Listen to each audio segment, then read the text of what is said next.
As we usually start most of our meetings, we'll start with the Pledge of Allegiance, please. So if you could join me.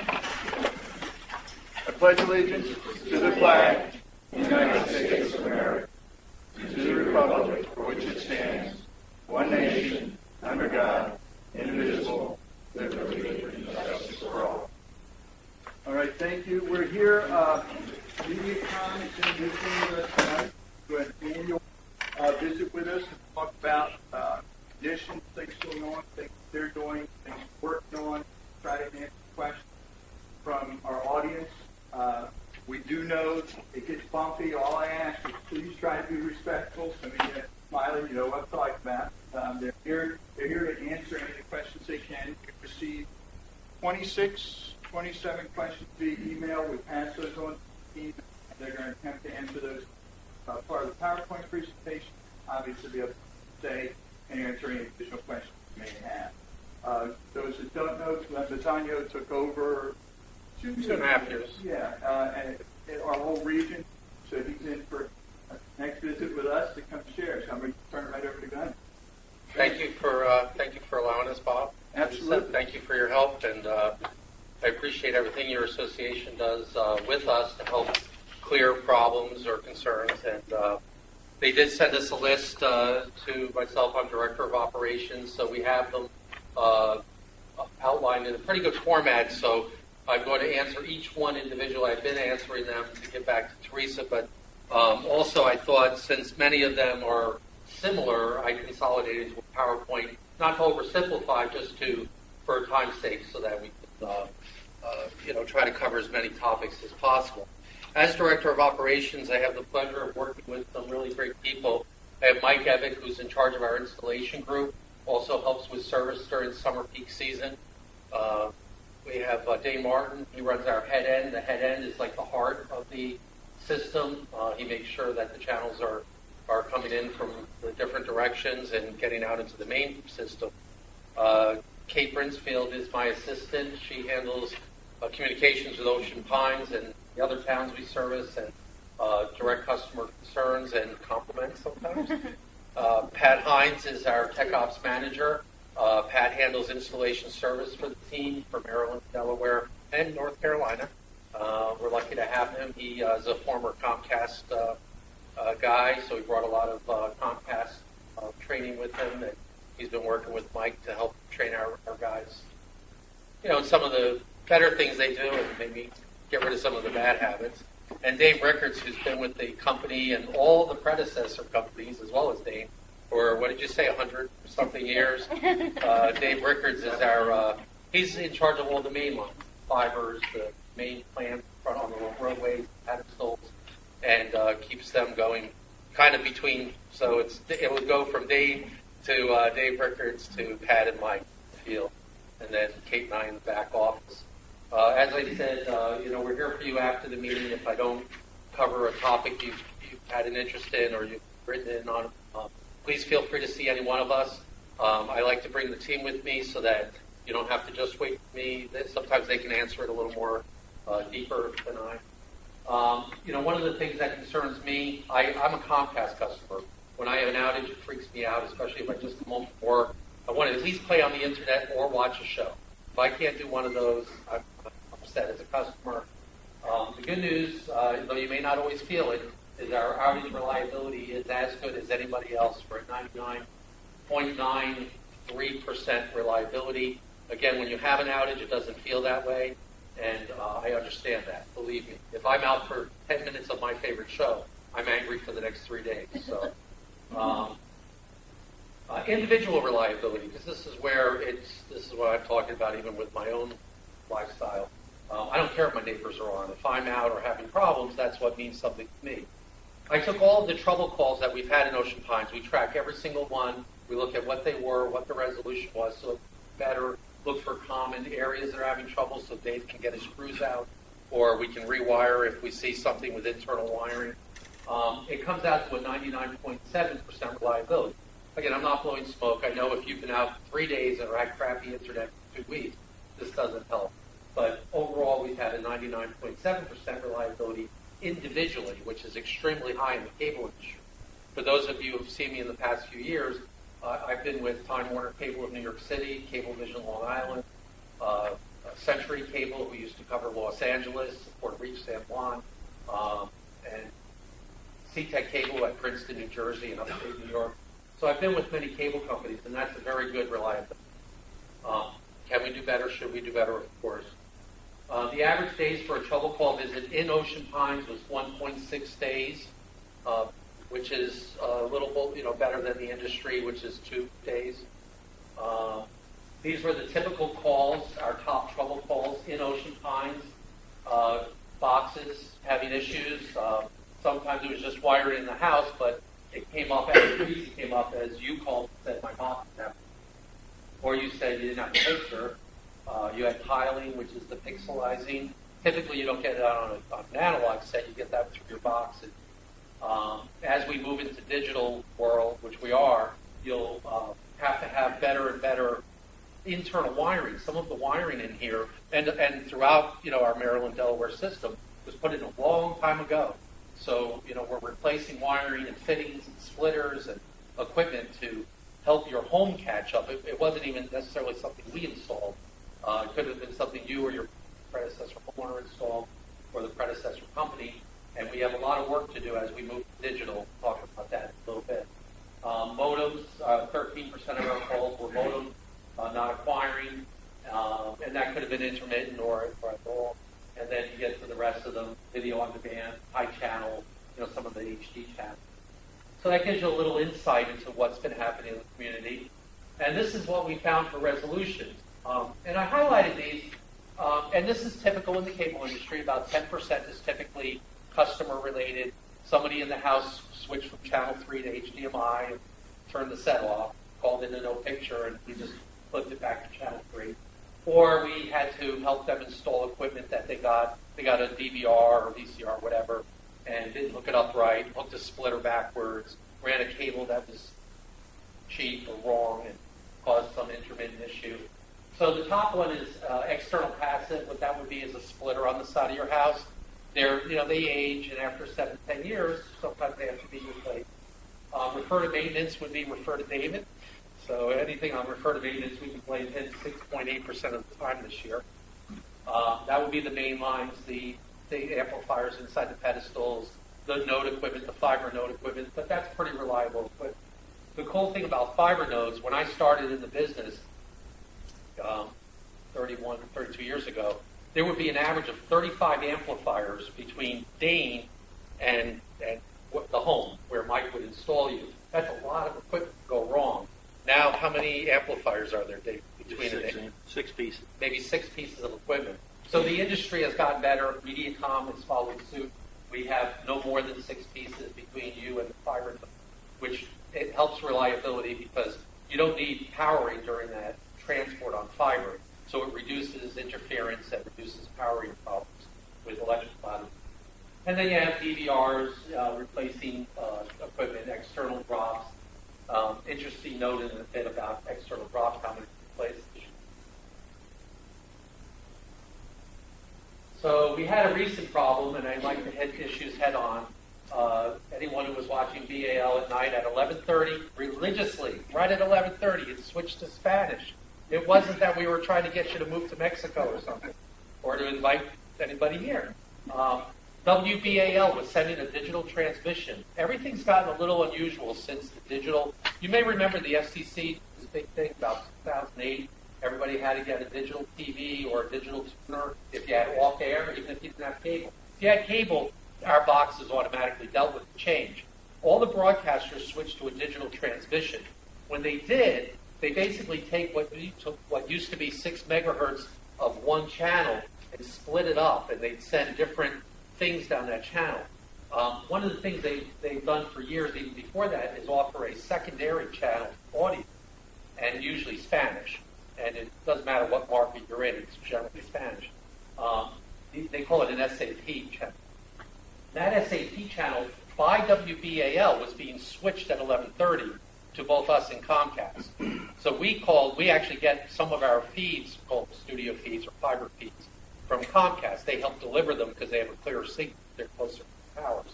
And we share things. We actually share fibers with Comcast. And so they were having the same, we called Comcast, they're like, hey, we're getting the same thing. So we called BAL, and it took them, I think, a few nights, and they finally figured it out, that it was their equipment for some bizarre reason was switching. So we don't know, do you know the intricacies of it, or just that it happened? Dane? It was basically the ball game overran at 11:30. The news usually comes on, and there's a master control that they control all the programming in, so the news would be on. Well, when the football game's on, it has different audio feeds. So the master control had a different audio because feed. They went overtime. Yeah, because it went just a It was like one of those Murphy's Law things. And unfortunately, we have, I've been in cable a long time. It's always a Murphy's Law. It's horrible. System tiling, that's pixelizing. Sometimes you get it in your home individually. Most of the time, it's in your home. We've got to do something, replace a splitter on the outside, replace some old cable, replace a fitting. Maybe you hook something up and it's a little bit loose. Sometimes 10% of the time it's maybe something you did. We did recently, though, I guess last week or the week before, we had like a couple of days of nightmare with it where it came and went. That was actually on the fiber network that feeds us. It was on the upper channels. Sometimes it would pick on some lower channels. It's a third party delivers that for us, a very large one, the largest in the country, and they've got it fixed. Those kind of things happen. Unfortunately, if it happens more than a couple hours, it's more than annoying. When it happens 2 days in a row, it's really so that's what caused that. We had a fiber network outside of the system, outside of our system, delivering it, and poor Dane sits there getting calls from me going, L3's working on it, and so we wait. I talked about drop replacements. That's something that can give you tiling. This is an amazing number when if you know how many people actually live in Ocean Pines, and we don't have 100% of everyone as a customer. 514 cable drops. That's from the pedestal to the house. That's almost 10% of our customers got a brand new drop. And it's because of our digitalization project. Because we're going digital, it's kind of forcing trouble calls, so to speak, because the inside wiring, the drops have aged. When we bought the system, there were many that were aged already. The ones we put in are fine if it's new, but we're finding we've got to go in and replace a lot of these drops. We probably have another 500 to 1,000 to replace, and we fully expect to be doing that between now and next May. We've also this year put in 1.5 miles of new main. So when you see the guys on the street and your cable's out while they're working there, that's what they're doing. They're usually either installing new mains or fixing mains. But we've actually put in 1.5 miles of new line, new heavy. We also added some new channels in 2013. We can't add a lot. We're channel locked. That's why we're going all digital. Same thing. Comcast, Time Warner, Cox, every major cable company has gone digital, all digital. DirecTV, Dish are all digital. The reason for that is you're pretty limited to what you can put on if you don't go digital. By going digital, you can put 4 to 8 channels within what used to be one channel. So you can do the math and see you have a lot more potential. But we were able to squeeze in a few channels this year. Crime and Investigation and Military Channel recently launched, and CWHD launched a little earlier this year. One of the questions that came up was talking about seasonal, and this came up last year, and I guess we don't do enough to get the information out, but we do offer a seasonal plan if you leave the area for the season. And the season for us is summer season. We don't have winter season people coming. So between October and April, if you wanted to go to if you were going to be leaving to Baltimore or Washington or Philly as your primary home, or any other city outside of our service area, we offer a half-price seasonal plan for our video service and most of the other services. It doesn't include premiums, but it does include many of our other services. And we only have 9.4% of our customers in the seasonal plan, in either seasonal plan or disconnect for the season. So we actually have a very high number of people who are here more days than anywhere else, and they keep this as their billing. If you go away for the season or know somebody who does, and wants to save money, the only requirement is they have to have a winter billing address outside this area, and they can't be in another discount because that would be a discount on a discount. And no company I know does that. Because paying somebody. So we have 433 people in that plan. Again, if you know somebody or if you want to be in that plan, you can call customer service and they'll set it up for you. And you can join it late. It ends in April when the season, somewhat we consider the new season started. Going all digital. We've been upgrading here since actually it was the end of March, right? We've been upgrading the system, and we actually offer, if you have a cable box, your signals are all digital. And that's what brings the tiling, because if it wasn't digital, it would actually just be a faded picture or snowy. That's how you tell the difference. So we began digital simulcast in Ocean Pines in April, everyone with a box. So we find most homes are hybrids, half, box, half no box. That's kind of like my home. Up until they went all digital, now I had to get the little DTAs, and they're called digital tuners. We'll talk about it at the end, because some of my sets don't have digital tuners at my personal set. But here in Ocean Pines, we're doing both still. So if you have a cable ready, it works fine. If it's an old TV, it still works fine. But come May, if you have an old TV built before 2008, there's a good chance it doesn't have a digital tuner inside of it. And if it doesn't, you'll need a little DTA, which there will be no charge for usually the first year or two, there's no charge for it. It's a very low cost unit. And by then, hopefully, you've gotten a digital tuner TV. You can't buy one since 2008 without the FCC won't allow. So we're going all digital by May. So we're going to start a heavy transition beginning in February. We're going to start rolling out these little DTAs that I'll show you in a little bit. We're going to start working on, we're already working on plant main lines, upgrading the head end, getting ready for the new channels that are going to launch. And we're deploying new boxes. And even though you may have boxes that are a little bit older because you haven't had a trouble call, we don't just replace all our digital equipment. It's like a car. You just don't replace a car. So if you can think of a pull car for a company, that's more like our business. We replace them as they need it, we fix them as they need it.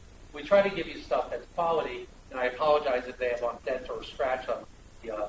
We try to put out, we replace covers every day, and we send them out for refurbishing.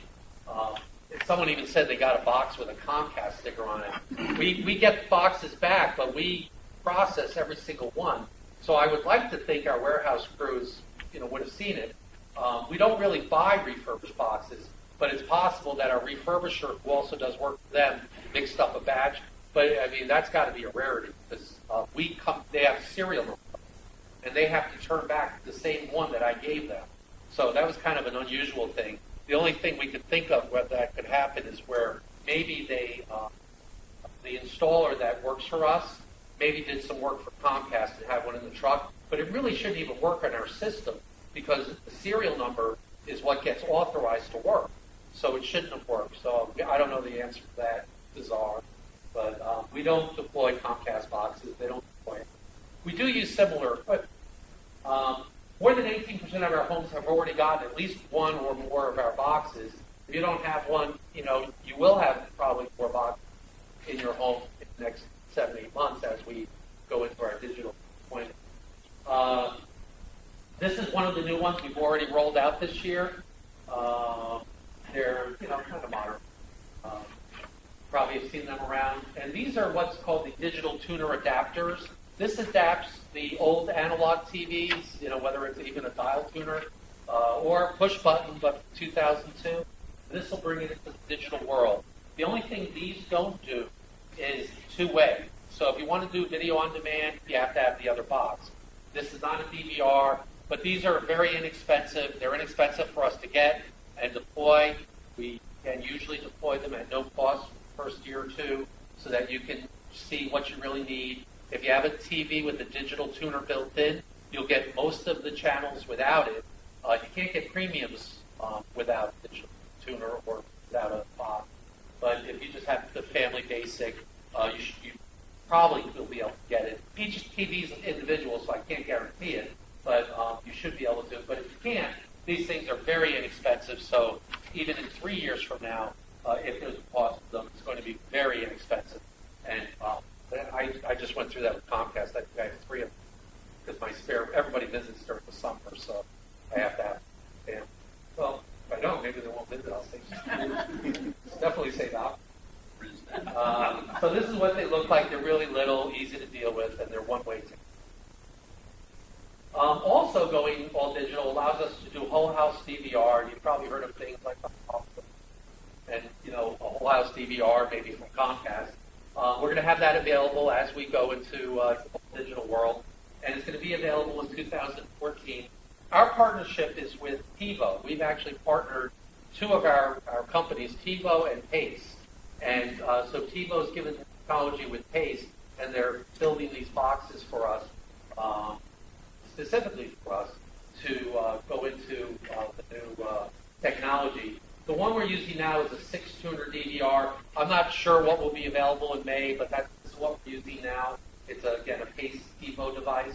TiVo is one of the highest quality DVRs available. That's what you see in all the stores.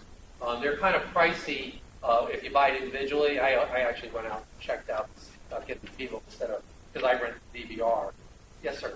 The hard drive, we were looking that up. I'll try to get that answer for you. Okay. I think wasn't 800, right? Well, the newer ones are better, so you probably have an older one than that. This has a lot of memory to answer your question. It's got a lot more. I don't want to give you the wrong. I'll get you the answer. Good question, though. And that's what we're working towards, is customer satisfaction, because we want you to be able to have the memory, because if you use the product, you're going to use more of it. You're going to be more apt to get premium channels. That's the what's in it for the cable company to introduce an expensive box. These are expensive. These aren't cheap. We're talking a few $100 on the short side for a DVR. So why would we want to get into that technology? Because the cost per month kind of covers the cost of the box. They're so expensive to buy and capitalize. What we win on, if there's a win for the cable company, is you might buy premiums from us. You might use video on demand, not the free one that you actually buy a movie, because you get used to using your TV more, and hopefully the marriage with internet and Netflix, that's all good for us. That's good for cable because wherever you're getting your programming from. So we think DVRs is a good staple to have. We're going to be offering more video on demand. That was one of the questions. There's some VOD that we don't offer. Katie, what was that? We carry Fox and NBC right now. We will carry ABC. So there was a question about ABC, and we will carry that. ABC Family, which will include like Disney. CBS we're negotiating with. One of the advantages Comcast, because I think Comcast has CBS. One of the advantages Comcast has over us is they're number 1, we're number 8. So when CBS goes to the table with them, CBS caves pretty quick. With Mediacom and other companies, whatever, they tend to not give us as much. It's like you negotiating for one car versus me going in for a fleet 20. You don't get as good a deal. So we're negotiating with CBS. We think we're going to have a deal by next year. But if we get a bad deal in a negotiation, we carry CBS Network, so we have to actually negotiate because Congress lost their minds back in 1992. They made it that the networks can demand money from as a cable customer for getting your signal through us, even though you could get it free over the airways. But they also gave them the option that if they had a really crappy channel that had junky programming, they could demand parity. So they get it the best of both worlds. If they're good, they have the NFL and stuff, they can get money extracted through us, through you. If they're bad or no one watches them, they can force us to carry them. By doing that, they put us in a position where when we negotiate with the carriage, with the big, 5, CBS, and I'm not going to pick on CBS, all of the networks can say to us, well, we'll let you carry the main channel for X amount customer, but we won't let you have video on demand unless you give us this much.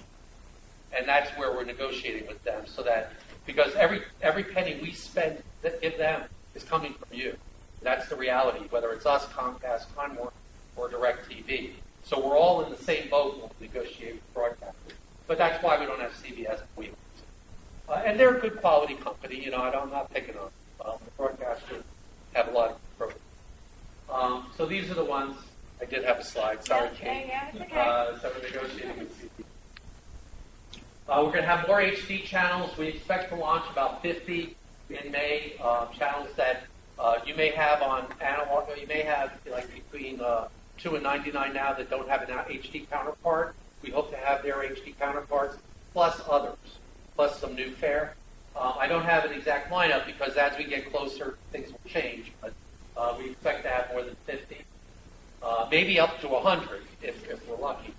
And when I say we're lucky, us, because we like to give as much progress as we can. Compared to others, this is something that, if you live in Comcast like I do, and Pat Hines, our tech ops manager, lives in Comcast, we go through outages, internet slowness, and billing things just like you guys. And I went online, and you can do your own comparisons. I'm not going to try to convince you, but I want you to know, every time, including last week, when I went on, I called DirecTV and Dish, and I called Comcast, and I have a current bill from them. We're about 10% less. If you're paying, more than $1 and you think that's too much, then that's too much. But I just wanted you to know that cost-wise, we're not higher. We may not be incredibly lower in your eyes, but we're pretty average. This is Pat's bill. He just went up. He went up, and this I know you guys go through sticker shock just like we do. He was paying $130 for the same package, and he just went to $173. I've been paying $174, so I'm kind of jealous that he's only been paid $130. This is my bill from Comcast, and I don't show this to. They're not doing anything wrong. They have fixed costs, and this is how they do it. And I always have the option of looking at my options. But I just wanted you to know that I look at what we're offering channel-wise, service-wise, and the rates to make sure that we're not like way out there. This is me. This is my address. I'll be happy to talk to you, give you a business card. I just wanted to cover a couple of things that I didn't put in there. Paying for channels that you don't want. This came up last year. This is a big question in the business since almost when I started. We don't offer a la carte service on the basic channels. You really don't get a la carte to get premiums. And the reason for that is going back a little bit to what I talked about with the broadcasters. The broadcasters generally own other companies too. So Mediacom, who owns CBS, Showtime, Comedy Central, and other channels, will negotiate package deals. And when they negotiate a package deal, they'll negotiate that I have to sell Comedy Central with other like services. So they might say Comedy Central has to be sold in the same tier as ESPN and Family, the ABC Family set. They may not specifically mention channels, but they'll mention types. So I have to put it in that group. I can't sell it individually. They don't even offer it as like a $10 option to sell it. I'm just not allowed to. Some will offer it. They'll say, sure, you can sell us a la carte, but we want the equivalent of this much a year. And the equivalent of that comes out to a lot more money than we would pay. So there's a reality to it that we don't control. Our chairman, Rocco Camiso, we're family owned by Rocco Camiso and some additional investors. It's been about 16 years since he started Mediacom and took over the Pines and did the improvements. But when Rocco took over, the one thing that always drove him nuts was the cost of programming, because that's something we can't control, more than on the fringes. We can control it by not carrying it, which then annoys some of our customers. We didn't carry NFL Network for a long time. Probably about a year and a half after I had launched it, just before I left Time Warner, we launched NFL Network. It took about a year later, we launched it here in Ocean Pines. And it drove me nuts because I knew we were negotiating, I knew we were close, but we couldn't launch it. And it all has to do with programming fees. And Rocco said, I'm not going to commit to something that's going to drive the rates up so high that everybody turns on us and leaves us, that's crazy, or that you have to pay some exorbitant fee that isn't similar to other companies, because that's not fair. So Rocco's a big fairness guy, and he's already told the FCC directly in letters, he's great, Congress and the FCC, that if they want to control programming costs, they can't keep yelling at us, because we, the cable companies, again, no matter who it is, we don't control those contracts as much as would be good for you, because they group and package.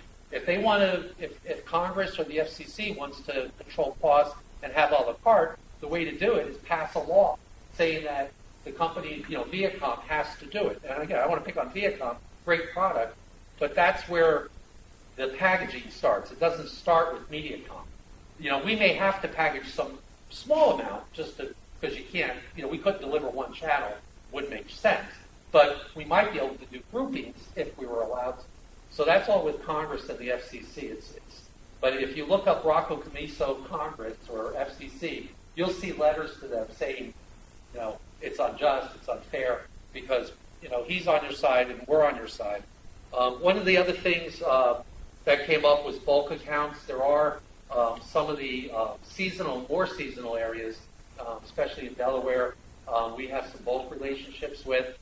We've explored those to see if there's a way to reduce everybody's costs. Some of it's because it's, 80-90% not seasonal here, kind of makes it hard to do. They actually have less activity. I mean, if you take Sea Colony, extreme example, they go down to like 60 residences during the winter.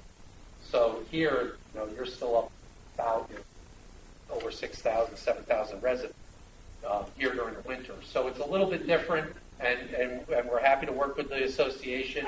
If there's an opportunity to save you guys money, certainly want to. And just one more thing, just going back to trouble calls, I know, again, when it's an individual problem, it's a nightmare. I appreciate your angst, and I'm sorry for any issues you've had this year. The good news is today we have 13 trouble calls total in Ocean Ponds, and that includes everything from a remote not working to someone who's having violent TV. So, while I realize during, trouble times when we have a channel problem, it's affecting a lot of people. The reality is that, like today, we only have in the total pool for the next however many weeks, we only have 13 jobs in there for us. So, ready for questions? How do you want to handle it? I'll let you field them. Yes, sir. Okay, I got a couple of questions.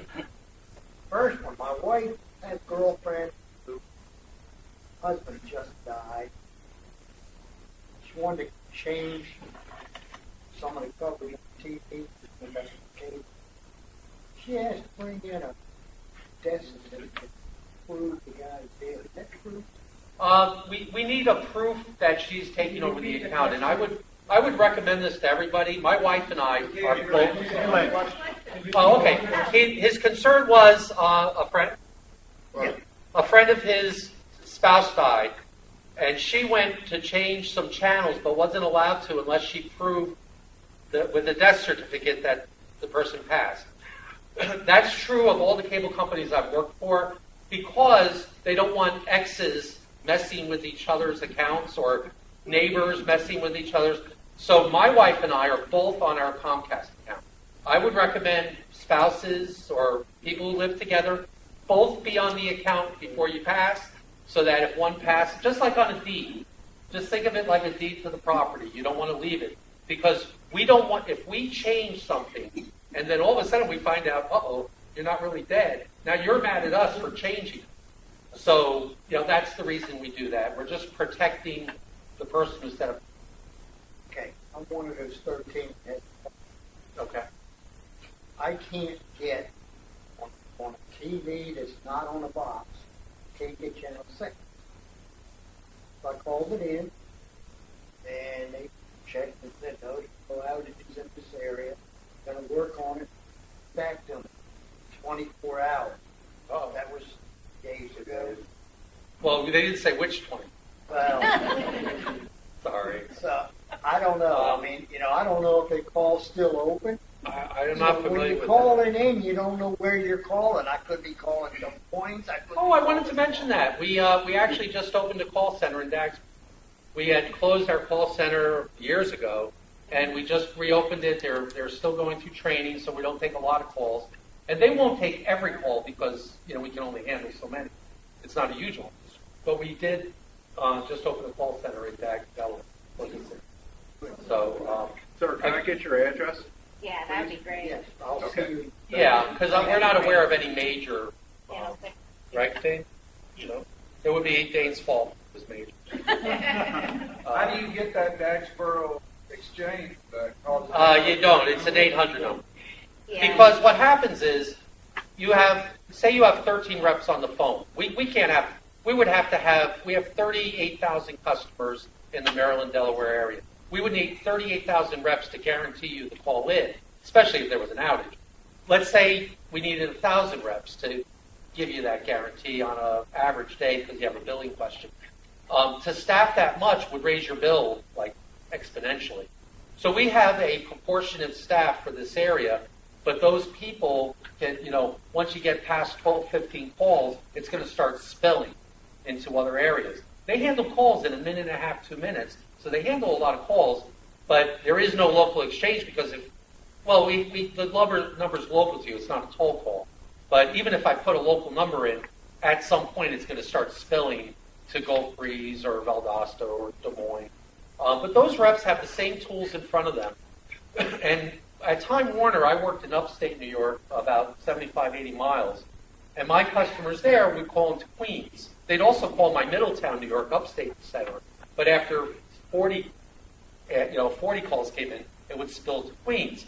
They should be getting the same answer. It's the same computing system. It's the same, locally, the technicians are going out from the Dagsboro operation, and we actually dispatch from their homes. We have technicians here you'll probably see the trucks around, parked at night even.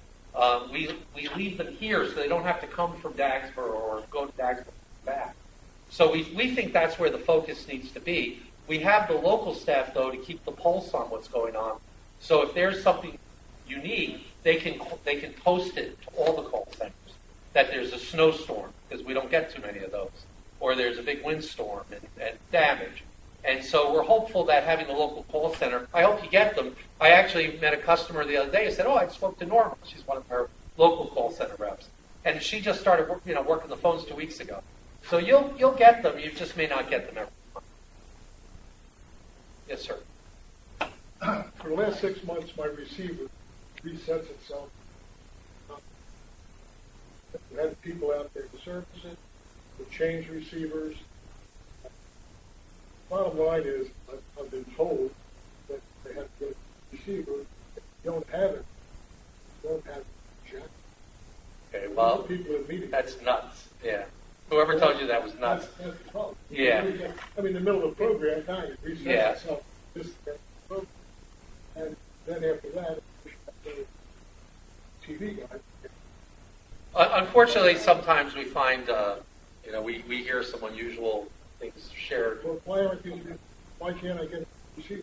Well, you probably don't need it. You might be able to. I don't know what our stock is because we get new ones. We're releasing, 200 say tomorrow, but with our, new installs, other trouble calls and things, you might get one, but again, we have a huge inventory, 70,000 boxes out there. 6 months? What's that? He's had it No, he for shouldn't. 6 months. His problem. I've had a number. No. I've had a number of service. I was just going to say your problem is probably in your house. Have they swapped your box ever? Have they tried another box? Yeah, he said that. Yeah. Yeah. everything. Your problem- And you can get the same What I'm box. saying is- The other day, I called and I thought, the lady there says, well, I realize your problem. I understand. And the receiver that you need will not be available until after January. Yeah, that's nuts. Why is that, sir? That's nuts. There is no reason. The problem probably isn't the box. You're talking box, not modem. Absolutely. Okay. Yeah, it's probably the wiring in your house. It's probably a fitting or a splitter that the guy hasn't fixed. If you'll give the information to Pat, you would agree. If you've been through multiple boxes, it's not the boxes. Our boxes, when they come back from the field, you probably didn't get the exact same one back, but you got one that's been thoroughly checked out. They don't go back out to the field until someone actually eyeballs and makes sure every single thing comes in. If the box is, tattered, the cover's supposed to be replaced. So if you're getting a box back and it's doing the similar thing, that means that the technician didn't do their job, and we need to have someone come out and fix And it. the technicians also just do box. Yeah, well, I'm telling you that they're wrong. Yeah. I'm not putting my guys down. We have a lot of fine technicians. I don't know what he was seeing or why he said that, but I can tell you that if you've had multiple, if you had one, I'd say, well, maybe you do need a box. If you've had multiple visits, there's something wrong they haven't found, and we're happy to escalate it and fix it for you. Because that drives me nuts.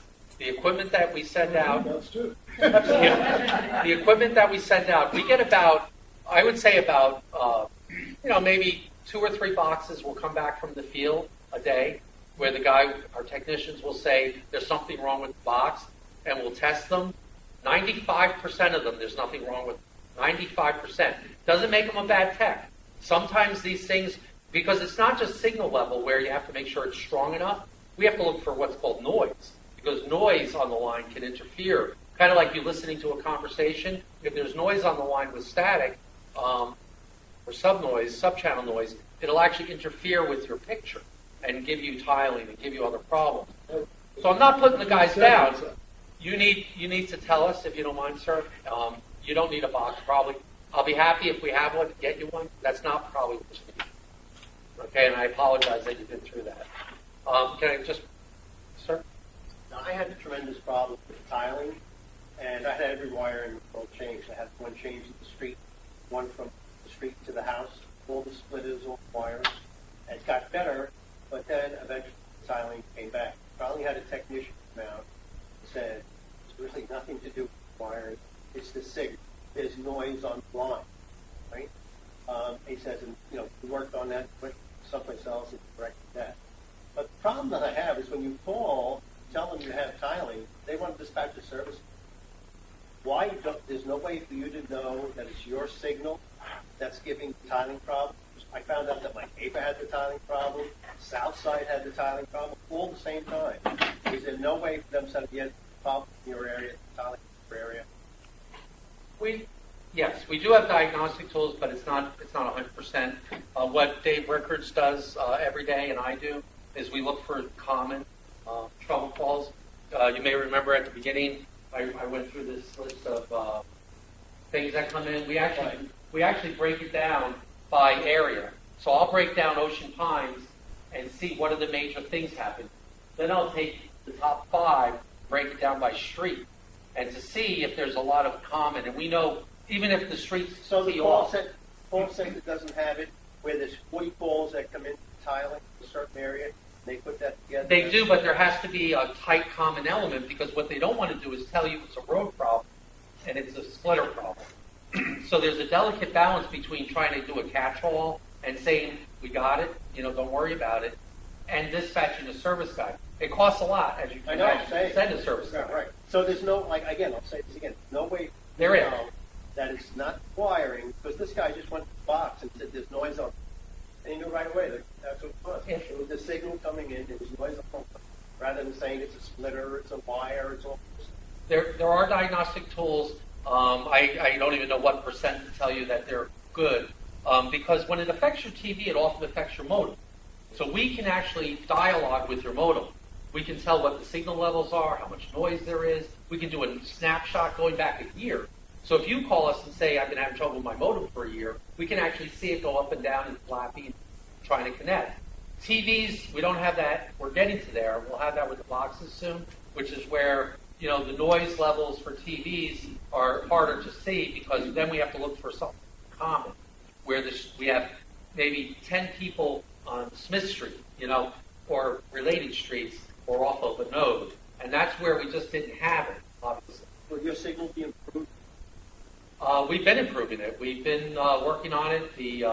We were scheduled to do another 15 replacements, another 1.5, 2 miles of cable.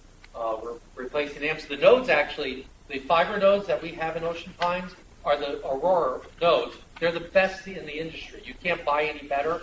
So the nodes are top notch. When did we upgrade here? It was 6, 7 years. Those nodes got put in 2 years ago. The node's 2 years, and so the plant isn't, the amplification equipment isn't aged. There is some aged plant, as you know, if you know where the cable lines, gas lines, and all the other lines are laid, it's like pretty tight here. It's really. My last question Yeah. is, you subcontract out the burying point, digging Yes, the burying, yes. and you said it was 3 weeks to cover it up. It took 2 months, and all the neighbors had wires going across their driveway for about 2.5 months. So are they changing the person that you're using? We're changing the policy on it. I've changed the policy. It wasn't so much the person doing it. He's a contractor. He'll do anything we want because he gets paid for the job. He'd rather have the money today than 2 weeks. It was an internal problem in that we were checking, the guys would turn it in, and if it was replaced within a certain time span already, or if it appeared that it, maybe it doesn't have to replace, maybe the tech should have looked for a broken fitting or something, they delayed doing that. Well, that lays it back on someone like Mike as a supervisor to go out to all these jobs. And just in Ocean Pines, we had hundreds, 500 replacements just here. So you can imagine him running to 500 homes to double check the tech. That's what causes a 3 to 4 week span.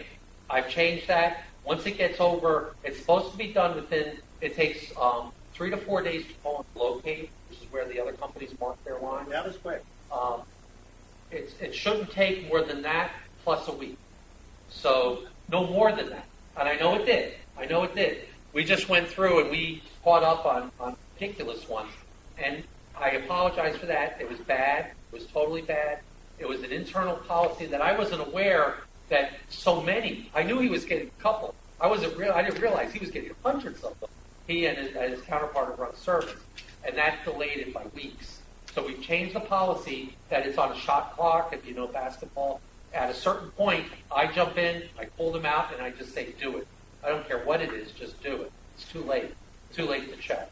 So, we want the opportunity not to go crazy.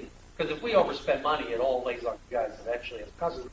So I try to keep everything tight on budget and not replace lines we don't replace because they're cheap. But that's what happened. It wasn't on a shot clock because it was being pushed off as we better check. And so now you've got this orange, then yellow, then white line on your property, and 3 years later it's growing grass out. And I know it was nuts. We agreed and we've gotten it down. We've got a handful left. And just so you know too, I don't just come to Ocean Pines once a year. I'm down here every month. I try to be here every couple of weeks. I come out with a list of things to check. I check for temporary lines. If I see something that looks weird, I run a report. If my guys report that their resolution was to replace a drop, repair external drop, or replace a drop, I come out because I want to make sure that it's not laying on the ground. And I compare lists, and if what goes to our drop area contractor isn't what came in, there's anomalies, I check those addresses. And I do that in Ocean Pines at least every other week I'm here. Or I'm checking for quality that the pedestals are closed, that they're not laying open and laying on the ground. And I do find stuff that's horrifying.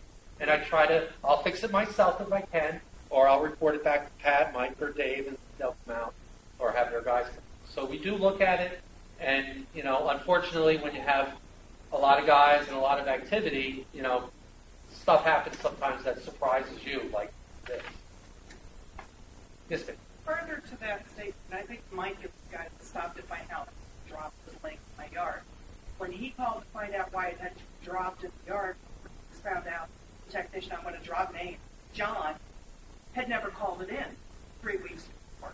So when did you start doing this check? Did you just start it? No, early this year. Because this was from May to the end of July. I actually started in January. I just didn't find your anomaly.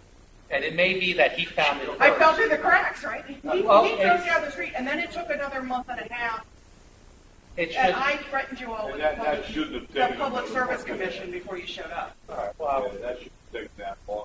Once I found it, I put it in the system. I didn't weeks, like weeks. yeah, what happens sometimes, because especially in summer, and it's not an excuse, it's just nation. In the summer, we go from having, like even here, a handful, 15 trouble calls in the pool to hundreds because People are here using it more, getting more stuff for the summer. When we expand like that, it stretches the workforce, and mistakes happen. And unfortunately, John, in this case, and others, miss something, forget to say something to dispatch, key it in, because they all have laptops now, netbooks. All they have to do is key in, I gave a temporary drop on the ground, needs a permanent replacement. That's all they have to key in. It automatically goes to this assistant that works for Pat. She gets it, gives it to the contractor, calls it locate. Within 7 to 10 days, it's done. Yeah, your call people kept telling me, well, we have 21 days to drop in the ground. I'm like, okay, well, now we're on month 2. Can we do it And before month 3? 21 is an internal, I get shot if it's not done. 10 days is our goal. May I see your wound? I get beat up on it, believe me. And so we're trying to catch these because they're, you know, it may not seem it to you, but these are We the live odds. across the street from each other, so we've Yeah. shared orange lines. And these are the strange things that have been occurring that, you know, if we knew about, you know, John, maybe he did call it in and just the dispatcher didn't key in the right code. Whatever happened, it's still our fault and we have to fix it. So when these things happen, if Teresa or Bob call us or, you know, you get a hold of us, we take it very serious. I don't want a cable line on the ground for many reasons. One is it makes us look like jerks. 2, it's, well, 1, safety hazard. 2, jerks. And it's also not good because we have to come back out. Once that cable drop's aged, I can't reuse it. Sometimes we can reuse it. That cable drop costs a lot of money, temporary. So if I can reuse it and bury it, that's ideal because I've already spent $30, $40 on that line. Most of the time, if it's turning white, I have to roll it up and throw it in the garbage. So I've lost material, I've angered you as a customer, I've humiliated us to the community by having these kind of drops. So believe me, the last thing anybody here, and I would say 99% of our techs don't want you to be in that situation. Can we assume to replace the summer that that's the latest and greatest wire? Oh yeah. Yeah, we're putting in the most shielded cable we can so that it doesn't get any ingress or egress, so it doesn't create noise, so you don't get pixelizing. When we go all digital, you know, we're talking about high sensitivity for the system. When we go all digital, the same thing happens with Comcast. The same thing happens with all cable companies when they go all digital. You find out where all your little sensitive parts are, all your little weak areas. We've been finding out since March, April, where our weak points are in Ocean Pines. And if you've gotten a new drop and the TV's working well, not working well, you should let us know. Or if you're getting piling on non-digital. Then you need I to. quit calling. Well, you can leave it, Yeah, and Pat and Mike will will take care of you because we need to know. You need to know because it's not going to get any better. If we were going analog, it'd be great because analog just gets a little fuzzy. Digital world, you lose it. So we want you to have a good picture. I don't want you to be, you know, angry about your service. I want you to be happy. You know, if I can't make you thrilled about price, at least let me deliver good service, right? That would be nice. Yes, sir. Getting back to the digital world, I've had several techs out of the house, and I'm hearing from your techs that these are going to get better when they get to the digital world. The only problem is when it gets to the digital world, they have to rewire the house. All the runs are going to have to be home run from your outlet back to the starting.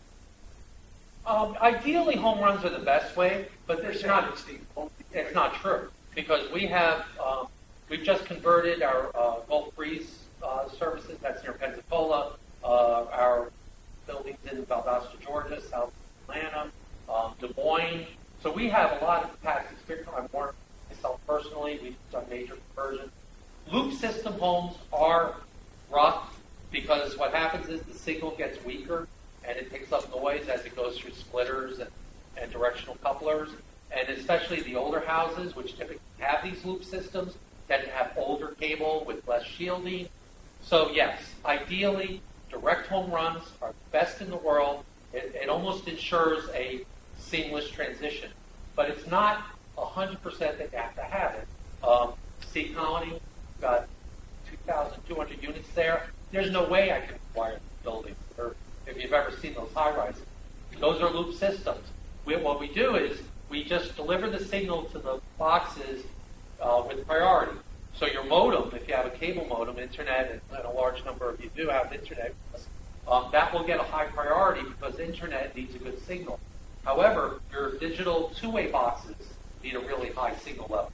The digital tuners, the little tuners, need a little bit less.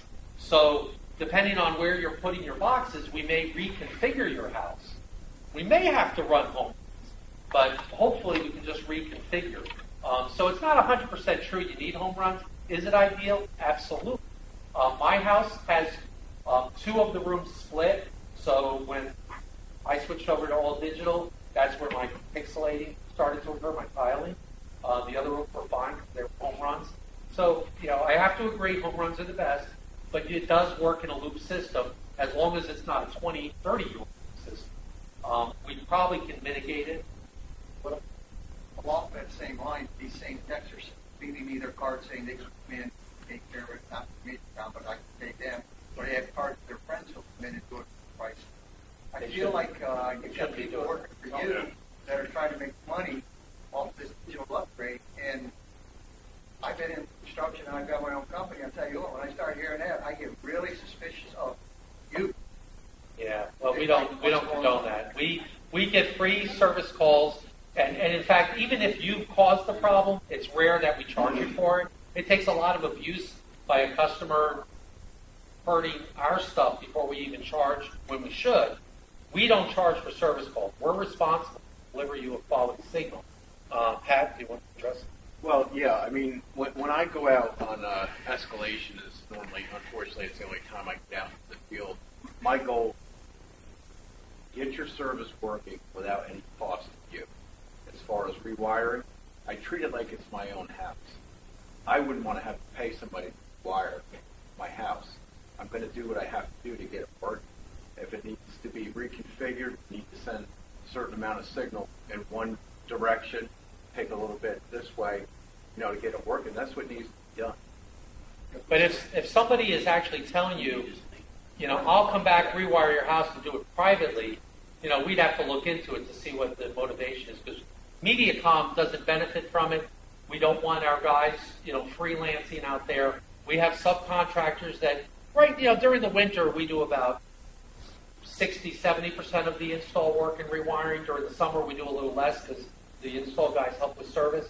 But, that's on us. And if somebody's out there freelancing, trying to make a buck, if you want to talk about wall fishing, we don't wall fish. Because wall fishing is something that takes a long time. And if we were to wall fish for everybody, that would raise everybody's bills by, I would guess, $50 to $100 a month. That's how much that costs. But we run home runs. We just, won't wall fish. If you want wall fishing, you will need an outside electrician or contractor. We do not endorse or encourage our guys doing right. it. And if people do insist that they want wall fish, we don't suggest who to use either. We will supply the cable. We'll certainly say, here's the cable, and whoever you contract out is fine. We'll come and reconnectorize it when it's done. But we won't suggest, for you to go get ABC Electrical. Running around. Okay. Yeah. Would you mind talking to me after the meeting? Or me. We don't condone that at all. Just like Pat goes out for free, they when they work for us, they do it as part of their job. And we pay overtime too. I don't want anyone to think at 5 o'clock they go home. If they need to be out till 8, we pay them. Mediacom does what it has to get the job done. So if someone says, it's 5, I'm not allowed to work, I've heard that before. There's no way that's true. I'm working, Katie's working past 5. Yes, ma'am. You said there are about 5 houses that still, ocean-wide, still need new drops. I'm guessing that, yeah. What are the steps to the house they in need of that? Well, generally, if you have tiling, the little pixels, the dropouts, that's usually what or slowness in the internet. But it may not be the drop. It could be from the side of the house in. So we'd have to check. I'm just speaking statistically from past experience. If we've done 514 and we're not all digital yet, when we flip this, it's funny. When Comcast switched all digital, they sent me 3 or 4 letters over about a month and a half, and they said, okay, this week we're gonna turn these channels on. And I ignored it because they weren't my channels. Then they sent another letter the next week saying, I'm gonna turn these channels off. And I ignored it. So I never got a digital box for my other rooms, and my one room is a home run, so I never had a problem. All of a sudden, they turned off, one of my favorites is Comedy Central. I need a good laugh at the end of the day. When they turned off Comedy Central, I was in line down in Ocean City waiting for a box. I brought it home, and all of a sudden I saw pixelating, tiling. And that's when I realized I had a problem. And that's the only day that mattered to me months and months later. So I figured that at least half the people in Ocean Pines haven't called me yet who are having a problem, but they're tolerating it because it's not affecting what they watch or the TV they watch. It's in the kids' room. Who cares? Once it gets to your room, then all of a sudden you're going to call me. So I'm guessing 500. Whatever the number is, if I have to replace 5,000 drops, we'll do it. We don't want to because that'll be a lot of disturbance, but we'll do what we have to. So if I don't basic and no box, Right. if I'm big is ready, there are 5 digital stations. Then you should get a trouble call. Absolutely. Yes, sir. I submitted a question in advance, and for the last, and this may be above your pay grade to answer, but for the last couple of years, we've been coming and asking for a suggestion that for the loyal discounts or the loyal folks that are here, that have been with you for 5, 10, 15 years, when a new customer comes in, we understand that, you want to trap them and get everything, and you give a fantastic rate, and then they get sticker shock a year or 2 years down the road. Then they're hooked with you because you're the only show in town except Dish and TV and Direct TV. But we've been asking and haven't heard any feedback. If it's, you take it up the corporate ladder, maybe once every 5 years, $10 or $20 would be great. And I'll give you an example. I have no experience with Mediacom. I have it with Montgomery Cable, FiOS, Comcast in Montgomery County. You call them up and you say, I am really tired of you guys with the price gouging or whatever. Decent service, but I don't like you. I'm going to go with DirecTV. Oh, sir, let us offer you, we can help you and give you a discount. They can do that when I'm threatening them. Why can't Mediacom, or why can't you? Because you are Mediacom in my eyes, and you're all good people at the local level, but you're corporate. Absolutely. Okay? And, I'm not going to say and that. other people, I didn't say that, Roger. people in Dagsboro are great. I'm excited, but I'd love to talk to them because the rest of the thing, they're the pits. But why can't, if they can offer it to you when you threaten to leave, why can't you reward us good customers once every 5 years, once every 10 years, gives a little carrot or something to stay with you and not switch? Because I'm over in the park with 503 houses. I'm on the design and review committee. We're part of the Pines, and I review all the things and requests that come in, and you see 2 to 4 antennas go up per month. Maybe that's chicken feed in Mediacom's eyes, but over every month with that happening, that adds up to 30, 40, 50 people a year, and you're losing revenue. Maybe they're gaining it in California or wherever else you are, but I guarantee you're losing them, and you will lose me in May when my 2-year contract is up, and I'll go to DirecTV and get a great discount for a year. Then maybe I'll go to Dish or something else and wait 4 years and come back to you, and you'll say, oh, you're a new customer. You've gone past the 3 years. Let us offer you a great deal. Right. I'm just saying I feel messed over, and there's been no feedback on what I'm bringing to your attention. Let me tell you what's happened in the past year. I feel the same way as his bill went up 40, mine went up 30, 40 with Comcast. Somebody's problem. I understand. I like misery loves Mediacom actually towed a pretty tough line up until a year ago, where if you were in a package and you came out of that package, there was a 6-month period, I don't know how to phrase it, cooling off period, before you could get into a new package, which meant you paid retail. Retail is pretty high. So if you're not getting discounts, you got multi-service discounts. If you had phone, you got maybe $10 off the phone. If you had internet with us, you got 10, 15 bucks off the internet, but it didn't feel like a discount if your bill shot up $40. Absolutely, my bill shot up $52. Yeah. And so what we've done, and we wouldn't let you back in probably for 6 months if they told you, but that was kind of the policy. And the reason for that was just the way they number crunch, in that if everybody got a discount, there's no business. There is a bottom line that if you don't achieve it, you can't pay investors and you can't be in business. That's business one stuff. But there's also a rational approach to it. So what we're looking at is a loyalty program. The company is. We don't have one to tell you about, but the company, it's been on the corporate calls. The other thing we've done is we've gotten rid of this, slamming you at the end and not letting you into other things. So there are steps that you can go through so that if you do come out of a package and you're not going into another deep discount brand new customer package, there are other things you can do. So we have gotten better at that, and because of feedback from you and your fellow residents, I've brought that back, and my other fellow directors around the country have brought that back, saying, we need to do better at keeping our customers who have been loyal, have been with us 15 years. So we are working on that, and we've made improvements. There's step programs now, so you don't slam up. And if you are in a precarious situation where you're coming out of a deeply discounted package, some of them are so deeply discounted. When I mean like a 40-50% discount, you can't maintain that and stay in business. But we don't want you to go up to this retail. So there are now places to land that hopefully will keep you happy. And we know we're not going to keep everybody happy. I research DirecTV every couple of years and Dish just to make sure, because I have family. I got my budget. You have your budget. I just looked for my dad in New York, too, to look at his option. So, I appreciate that. I do that with my cars. I do that with my own cable service. But I think Mediacom has made a lot of steps in the last year to address that, and I promise we'll continue to.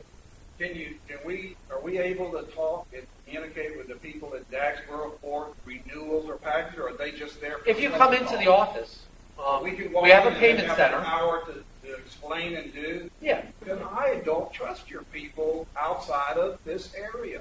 The Delaware, Maryland people are a little higher. Maryland, Delaware, Pennsylvania, you get this group here, and y'all are one. You're all welcome to come to Royal Boulevard in Delaware. It's right near Royal Farm, 113. You can come in there. We have a great staff. I tell you, been in the industry a long time. We have top-notch staff who can help you figure out your packaging, and they'll be honest with you. If you can't do something, they'll give it to you hard, but they'll do their best for you. And you're always welcome to come in, and that's one of the things that improved since in the last couple of years. We used to have 2 people. We brought it to level 3, so you're not waiting on lines. We've given them more training. We're actually processing customers in about half the time now because of a little better training and better tools. So you're more than welcome, and I'm hoping that you get through to one of the people we have in our call center, too. They've been local to us. They've worked in other areas of our local office, and they're just tremendous. These are people with 15, 20 years experience. I'm so glad they've joined us. Thinking back. Just as a suggestion, if you can take back forward, if you're not willing to give us a discount, we give us maybe a package upgrade without additional charge.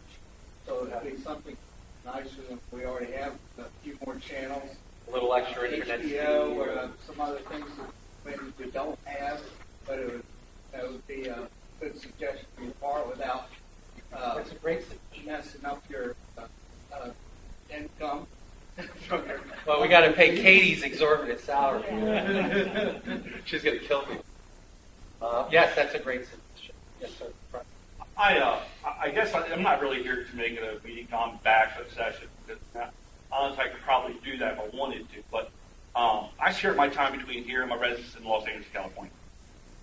After moving here and starting to meet my neighbors and so forth, I'm kind of trying to figure out what do I need. All my neighbors started to fill me in, hey, you need to stay away from Mediacom. And I started looking, everybody's getting the dish. And statistically, you go through, there's a lot of dishes in here that probably shouldn't be. When I start asking them, why do you have the dish? First conversation comes out of their mouth is they're upset with Mediacom. So I have to figure that stuff out myself. So I get Mediacom. I've had probably the worst experience of anybody in this room. I'm sure there's some pretty bad ones in here. And I wouldn't want to beat up on anybody. If it wasn't for the fact that Pat came to my house, I would have threw it through the window of Mediacom. I was so mad. They drilled through the side of my home, wrecked my drywall, wrecked the side of my house, left stuff undone, never get the right signal, and everybody passes the buck. The failure to communicate and put notes in the computer is unbelievable to me. And the only reason why I said it is because I owned a satellite, home theater business, and a multi-million-dollar cable company called Excalibur Cable. We did this, and I understood the customer should be your number one asset. You have to try and take care of them, make sure to take care of them. But at the same point, I understand there's some lines of limitation. When they come out here, and you're telling me you're sending texts out that only have 3 weeks of service being trained, and they come out and they do what they did in my house, you guys should be responsible for replacing my siding, my drywall, and there should have been a discount on my bill instead of somebody getting on the phone who's not from here telling me, sir, you need to make an appointment. I said, no, why don't you make the appointment for me? So when they make the appointment, they set up the appointment. Nobody shows up. How about that? So I said, for a service call, however way you want to look at it as a trouble call, service call, nobody shows up. Nicely enough, called, and I said, you know what, I will escalate, so I'll get on LinkedIn until I find somebody high enough in Mediacom so I get a response. And I'm okay with that. Pat showed up at my door. Talk to him, he tells me, hey, you know what, I feel your pain, I understand why you're upset. Bill's never been right. I wish you would take my name and you would look it up. I'm at 246 Windjammer, feel free. Pat sent a young man out there to my house today to fix it.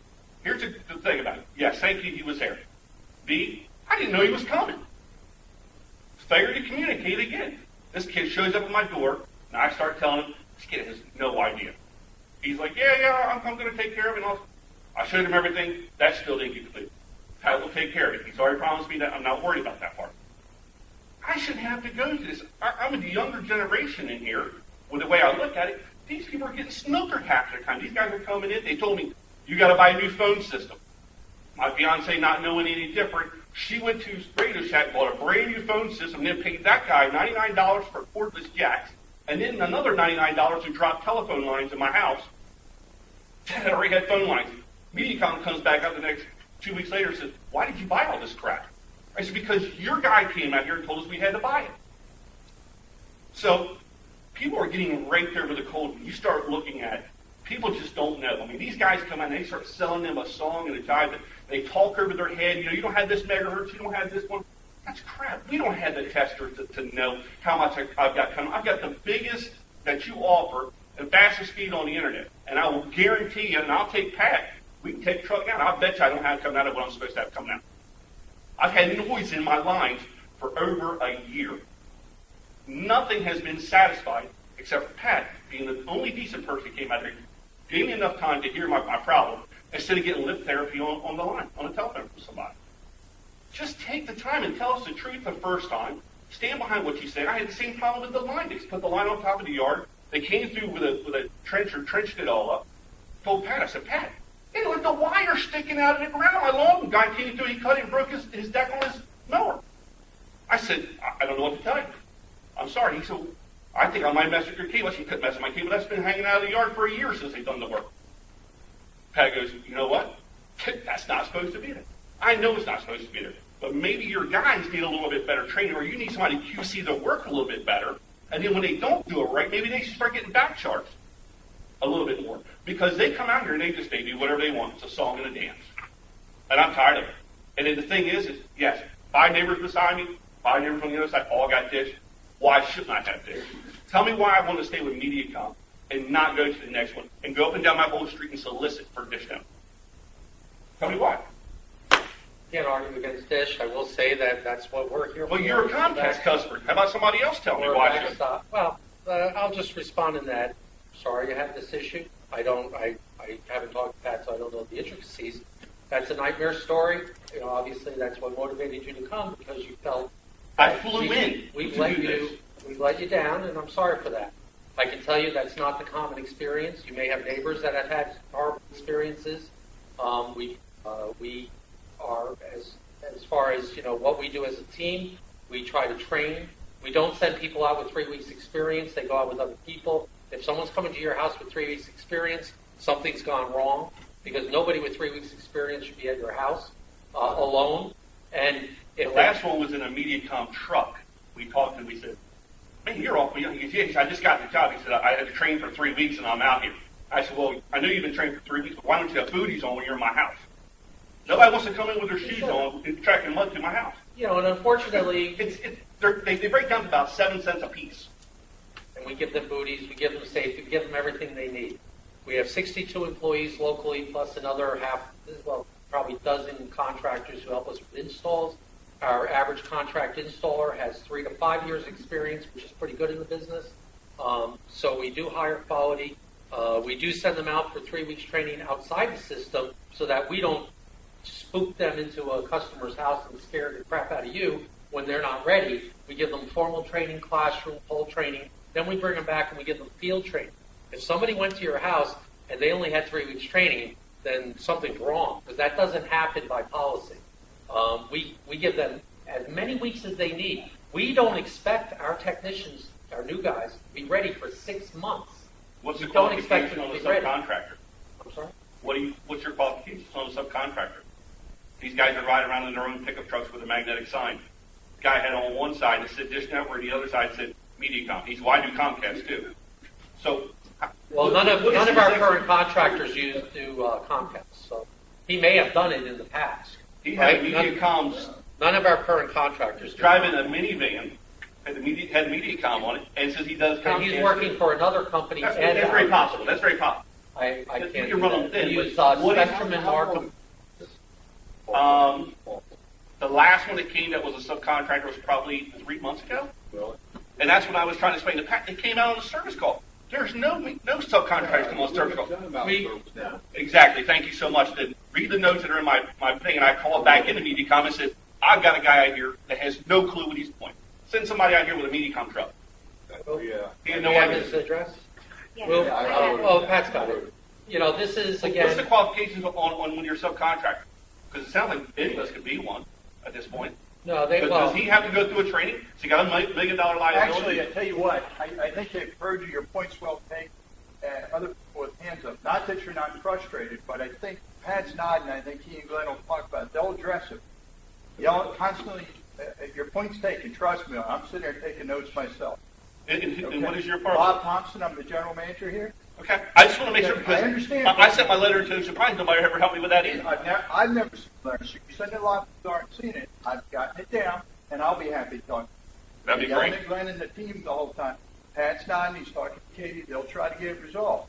I trust what they're saying. I'm not saying it's perfect, but yelling at the folks, you know. that's After all. 2 know years, the and I understand where frustration. you're coming from. After 2 years, I have a right to be a little bit upset. Absolutely. I have agree. begged and I pleaded. I paid a bill every month. I agree, and that's All why I want is what I'm I'll due. talk to you after. You and I will talk. and thank God that's an anomaly, because if it wasn't, we would be deluged with it. So, you know, unfortunately, you were part of that anomaly where you had a series of bad experiences. And that's why we come out. That's why we come out to this meeting, and that's why, you know, Pat comes out in the field and I come out in the field on a regular basis to fix the anomaly. Yes, sir. I've had my problems, but else hasn't. Cables going out, internet's going out, phones going out. Sometimes up to 3 or 4 hours, they long. Occasionally, you know, I gripe about the bills that I get, the packages that I've asked for, which I received. And I think it came to the head when I was watching World Series, final game, 9th inning, the cable went out. I went to 5 TVs I have in my house. 2 boxes, analog, digital. I could not get cable back on. Only 3 stations were lost. I think 3 out of all of them happened to be the World Series. And I'm a big Red Sox fan. I had to get on the internet 10 minutes later and watch everybody jumping up and down because they won the World Series. And I was pissed. Now, I want to point out something that I get consumers report.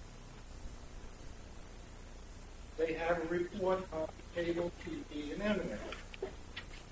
Mediacom ranks 14 out of 14 for bundling. Mediacom ranks 29 out of 31 in internet service. Mediacom ranks 25th out of 25 in phone service, and Mediacom ranks 15 out of 15 in TV service. They're the only ones that got all black marks in reliability. If you want to, and I love Consumer And Reports. I know this is a national thing. No, and I Consumer know Reports that- is entertaining. If you go to the FCC.gov site and type in Mediacom Internet, we're in the top 3 for delivering on our promise of speed. Top 3. I'm looking at this. So I understand. Consumer Reports is a subscription-based service, so it only gets subscription people responding. And the sampling isn't accurate, unfortunately. I'm not dissing Consumer Reports. I'll use it as a general guide for things sometimes myself. You go to FCC.gov, which isn't owned by any cable company, makes no profit on selling a subscription, and you type in internet speed tests or something to that effect, or type in Mediacom Internet, it'll come up. The FCC, which is a government agency, independently tested promised speeds, and Mediacom is in the top 3. So, for those who aren't getting the speed, having problems, I know it doesn't help. But Well, my speed. Consumer Reports doesn't run stay what we do. consistent. It fluctuates. And you need a trouble call if you're having I problems. have. Okay. If you want, if you want to give us another shot at it, because what we have in a general operation is a very large percentage chugging along with good quality signal, good internet speed, and then we have problems that are nightmares and making people have angst, and we appreciate that happens. We don't want it to happen, I don't mean it in that way, but I know it happens, and we'll do our best to make it so it doesn't happen again. So that's all I can tell you. As far as ranking or who wants to have Dish or who wants to have DSL, I don't want to argue about competitors. I'm always happy to put my good service, working service, up against my competitors. If your service isn't working, give me a chance to get it working, and then let's put it up against competitors. If you want CBS on demand and I don't offer it, you want an NFL Sunday ticket, which no cable company has, then you have to go to DirecTV if you want Sunday ticket. But if you want a value, a hair less than maybe our cable brethren, on par a little bit less than the dishes, satellite companies, then Mediacom's a good choice. And, again, when you're having a problem, that doesn't help. I understand. So I apologize for the problem, but give me a chance to fix it. If we've been there before, we need to go back to the text. We can find out who was there, and we'll remediate it, retrain as we need. Yes. My asking your last employer was Tom Porter, Yes. and from there you came to Mediacom? Yes. Can I ask you why? Are you here? My wife lived here. Your wife lived here? Yeah, I had a childhood friend, just a friend from high school, and we re-met a divorce later, 30-something years. She was living in Fenwick. She hated the cold. Moved out to Fenwick. We got married, and Mediacom was the cable company, or Comcast. Mediacom wanted me. So. I didn't want to get into your personal life, but I thought you were sitting here made for hire troubleshooter. Well, that's why they picked me. That's why they picked me over my competitors. I had a few. Katie was there for the interviews. I wasn't there, other than my own. I was picked because of my. I worked in Metro New York, one of the biggest markets on earth, for 29 years, and I have a broad experience. Cablevision Long Island is an extremely large company. After Time Warner, the only one that beats Time Warner is Comcast. Comcast is the only big company I've worked with, it seems, and I'm happy with Mediacom for retirement. But that's why they did bring me in my experience. My personal reason for moving is I was commuting 300 miles to visit my wife every other weekend, which kind of works out if you're married for a while, but when you're newlyweds, we were kind of newlyweds, so it kind of sucked. More question. Yes. I have. I've been told that Comcast size of tape, they run through the neighborhood and get the same size as the house. Their thickness or the numbers of their cable is like twice the size of Comcast. Therefore, their signal comes in a lot stronger and get better reception. They don't get this flickering stuff, and they're getting a stronger signal. Basically, is what it is. Just able to have heavier duty, more stronger signal. But the new cable that you're putting in is that a bigger, heavier, thicker cable compared to Comcast? So we do get a better signal, or Okay. The way a system is designed, and again, this is with all my past companies too. It's based on when you start your system or when you replace a line. So what is modern today in 10 years probably got to be replaced with something different. The size of the cable doesn't really. It's part of a factor. It's how far apart the amplifiers are, because it has to do with Dave. Bail me out here. The attenuation, loss. The drop that goes to your house has a sufficient size cable, depending upon length and the frequency that we run. Comcast, I don't know what their bandwidth is, but ours is at 750 megahertz. Most of the drops in the ponds are only 150 feet long, if that, from the box to the house. And the size of that cable is going to be RG6. Anything longer than that, then we'll run we call an RG11. And that will handle any distance in the ocean ponds going under the road and to the house. There may be just a difference in philosophy for Comcast and Mediacom, but the size that we use is adequate and it's fine. It's like a water spigot, if you can imagine a water spigot. If you're coming out of your faucet, there's only so much that can come out of it at any given time. So as long as the main line's enough to deliver to your house so that you don't have the shower going cold, or water pressure. I mean, that's how a cable system's designed, so that there's enough signal to distribute. And our plant is enough to distribute. It is, I worked for Comcast for many years. It is the exact size cable, either RG56 RG6. 56. I'm sorry, 59 is mostly in the older homes. It's 6 to the homes from PET.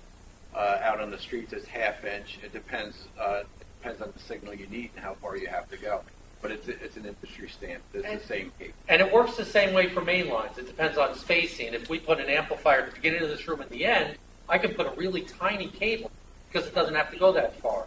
If I'm going a quarter mile down the road, I need a thicker cable so it has less loss, attenuation. And it's really just an engineering feat to make it happen.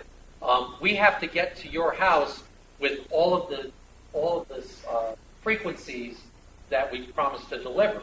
Whether it's a high frequency, which is where some of our HD channels are, or a lower frequency where we keep the modem internet service and the phone service is at the lower frequencies, and everything in between. So we have to engineer that to deliver.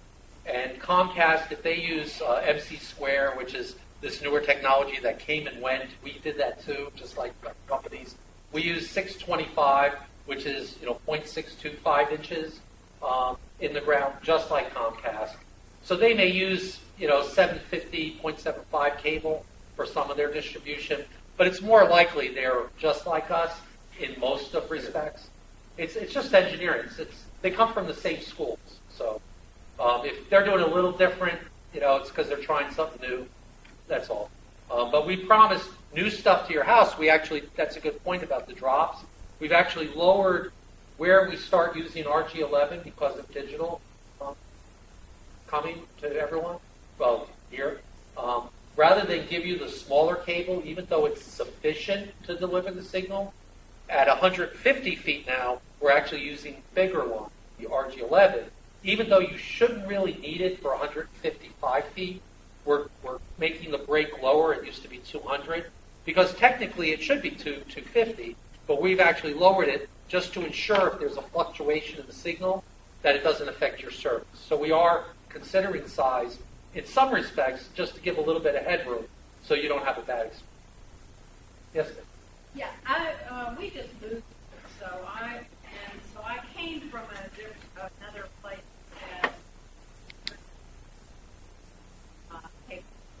And I don't know what north here, but maybe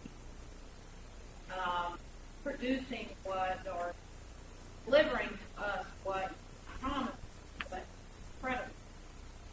And I'm kind of curious if there is, are there any plans to increase bandwidth or width or whatever to the internet. In addition, I seem to be having a similar problem to this gentleman, where I can get anything on the internet without stick. Okay, what we do is we monitor, we were talking about monitoring earlier, noise, which is a little hard, and some fluctuations are hard to monitor. One of the things we do monitor is utilization. We have 0 utilization issues anywhere in Ocean Ponds. So there's no time of the day, night, weekends, season, non-season, that there's an overutilization of the system. If your experience is bad in your area, there is something influencing it, but it's not a system problem. It's a localized issue or an individual issue that you should not have. You should be getting typical services up to 15 meg. You're not going to get 15 meg all the time. You'll get 10, you'll get 12, you'll get 13. You'll get up to 15 often. If you have 20 meg service, you'll get between usually 15 and 20. If you have 50 meg, there's a lot more that can go wrong, and maybe that's what you have. I don't know. You're not going to get 50 megahertz, which is an extreme level. Most people couldn't even get something that needs that. So if you're having an experience with latency, then you have an issue, or your street has an issue that needs to be fixed. They need to be fixed. So I just know, if I go up about 5, anytime I can get nothing come up. No, I mean, I'm not trying to download it.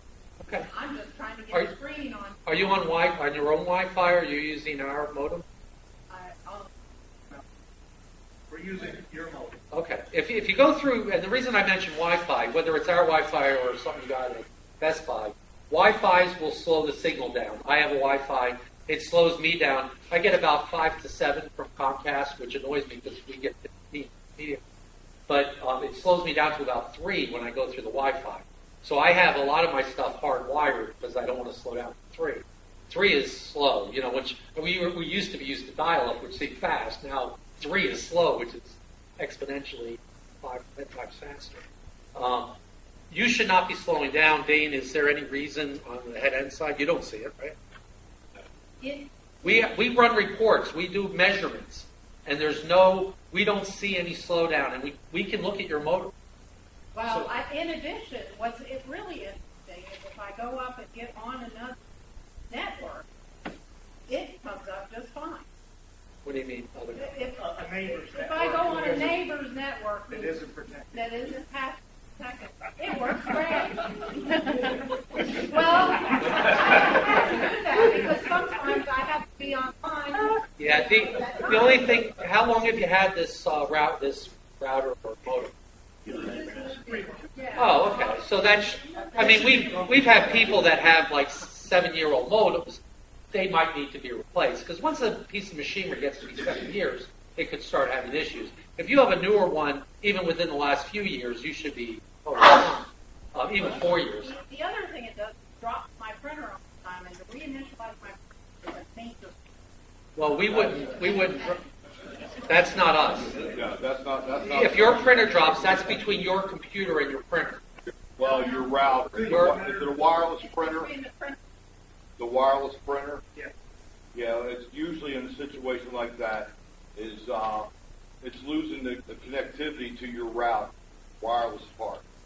Now I don't want to say That's not something we couldn't even cause that to happen deliberately. That's some issue between the connection between the two devices. Now I'll get your address and everything, and I'm going to take a look at your modem and take a look to see what it's been doing. I mean, because the way you're talking, it's almost not even working. So that's the problem. It's not so much the connection between the router and your thing, it's that you're flapping, that you're losing a connection. We need to fix that. Okay? I don't know what's normal. Yeah, that's not normal. Okay. Nobody should be getting 3 megs when they're supposed to get 15. If you told me you were getting 10 I'd say, well, that's in the ballpark. 12. If you're getting 3 or 5, or you can't download something, there's something wrong. Yes, sir. Well, we've been here in the Pines for a few years, and I go back to, I think it was called American Cable originally. All right, now, there was a time we used to be able to take a short ride up to Dagsboro, woke up, take your bill, and they would say, okay, we'll do a competitive match. A few years back, they said, corporate said, we can't do that anymore, but we can do this for you. Fine. Well, now my bill has grown. It's now, and I don't get HBO. I don't get any real super packs or anything, but I do get HD packages. We're over $200 a month. You know? Now, I will say this. We had trouble. We had awful tiling or whatever, and a couple techs came out. They swapped out modems. They did some rewiring. Guy looked in the backyard, and your drop box is right behind our lot. And he said, how long have you had this wire just sitting on top of the ground out here? I said, oh, probably about 6 years, 7 years. Well, 2 days later, you had a crew out there, and they buried it in the backyard. So, I mean, you know, they did some good things. But I still have tiling. And it's, you know, they've done rewiring. Yeah, they've missed something. So we need to find out what they missed. And for over $200 a month, it's you know, at some point. You deserve good, whatever you're paying. You deserve, as a customer, to have a good phone. And I've been with you guys for since '96. It's a long time. Yeah. And I stay with people, but at the same point, you know, at the same time, you know, you got to do something for me. Yeah. Well, if you could just make, I don't know if you gave us your address, if you want to give it after, we'll make sure that we follow up and find out. Nobody should have tiling pictures on their TVs, incredibly slow internet all the time. Will there be problems with our fiber feed from Baltimore once in a while, or other, you know, anomalies, as I call them? Sure. You know, we're not a perfect science. I see them on my TV at my house, and people I know with satellite have anomalies when the snowstorms come and heavy rains. You know, there's pixelizing. We all have our technical nightmares to deal with. But most of the time, you shouldn't have slow speeds. You shouldn't have tiling. You shouldn't have TVs dropping out. You shouldn't have things laying on top of the ground. So that's happening. You know, please let us know. You can let us know through the call center. You can ask to escalate. You don't have to drive to Dagsboro. You're welcome to write to us. We don't have phone lines coming in for everybody because we would have to basically staff hundreds of people, and that would just drive costs up. So we don't have, you know, we do have, you know, lines of communication open with your association, of course, and you can email me. I'll put that back up. I can't handle a ton of phone calls, so the best way to handle it is definitely by email. But you can always write to me, gpsonio@mediacomcc.com. I'll take your, depending on what it is, I'll either answer it or I'll direct it to the right person so they can follow up. You should expect good service. I expect good service from my companies, whoever it is, car, cable service, internet, you know, my lawn care. I expect to have good service. You should too. So, you know, we hope, you know, to improve in those who've had nightmares, to improve your image, our industry. The back. Yes, sir. Yes. I'm really fortunate that when I come to these issues and listen to all these car stories, I've never experienced them.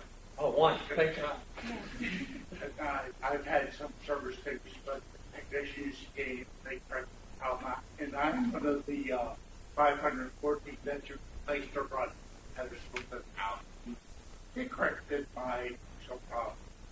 Well, occasionally I have it, but now I know it's really coming from the main source.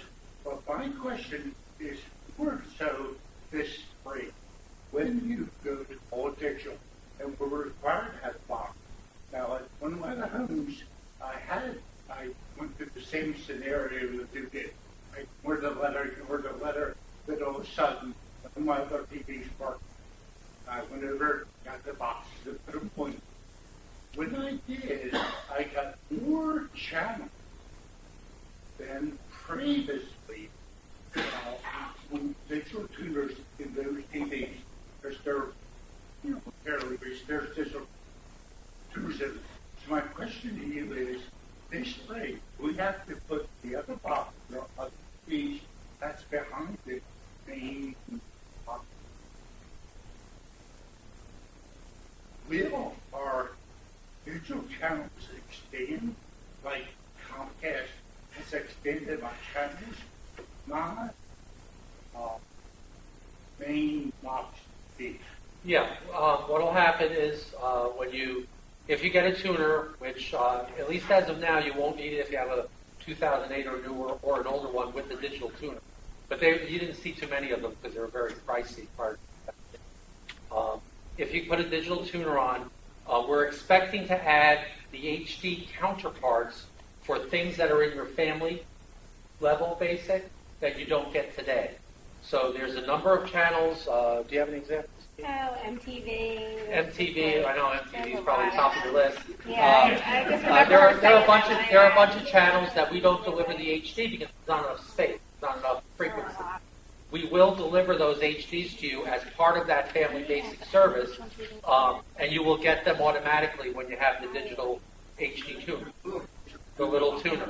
So you will likely, I can't guarantee anything because I'd have to look at your individual account, but it is highly likely you will see more channels just like that. Yes, sir. Every once in a while, in my bedroom, box, it goes off. I mean, just completely blank. I can't do anything. Can't turn it on. Can't do anything. So I learned over a period of time, go in the back and unplug it, and then plug it back in, and then it resets itself, and then it's okay. And this has happened probably 2 or 3 times in the last couple of weeks. Luckily, I'm there and I know what to do. I won't have a service call every time I can't get it on. Is this a box that needs to be replaced, or does this just happen every once in a while? It's not supposed to happen, Pat. No, that's not supposed to happen at all. I mean, it's something's obviously wrong. Are you sure it's not loose in the wall? I mean, in the electrical outlet?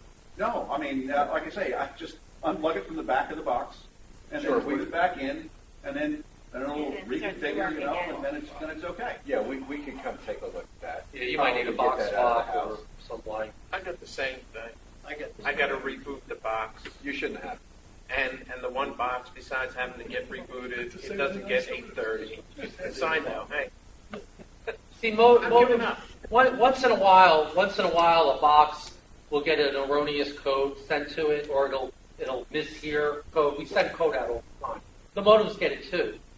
So if there's a glitch somewhere in the system and a modem loses its IP address, it has to reacquire, and sometimes the modem can't reacquire easily. There's a tiny, tiny percent that don't do it automatically. It's a very tiny percent. So out of 30,000 modems, I might have 100 modems that for some reason just can't figure it out on their own. Customer calls in, we have you rebooted. Sometimes the boxes do that. They'll get code transmitted to it. It gets a little confused.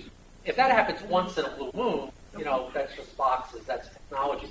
If it's happening routinely, you need either a new box or you need some mitigation because there's noise or something. Yes. Could one of you explain in simple terms what a home run wiring is? Sure. On the outside of a house, if you can picture there's a pedestal at near the road or behind your house. The line that runs from here to here is your drop, and then we go to a ground block or a splitter, and that's where we go to the different TVs or your internet or phone. A home run, say that's your bedroom at the upper right corner, a home run would be one continuous wire from here to the other corner, or from here to the other bedroom, or here to your internet. A loop system would be where it goes into another splitter and then splits and then splits.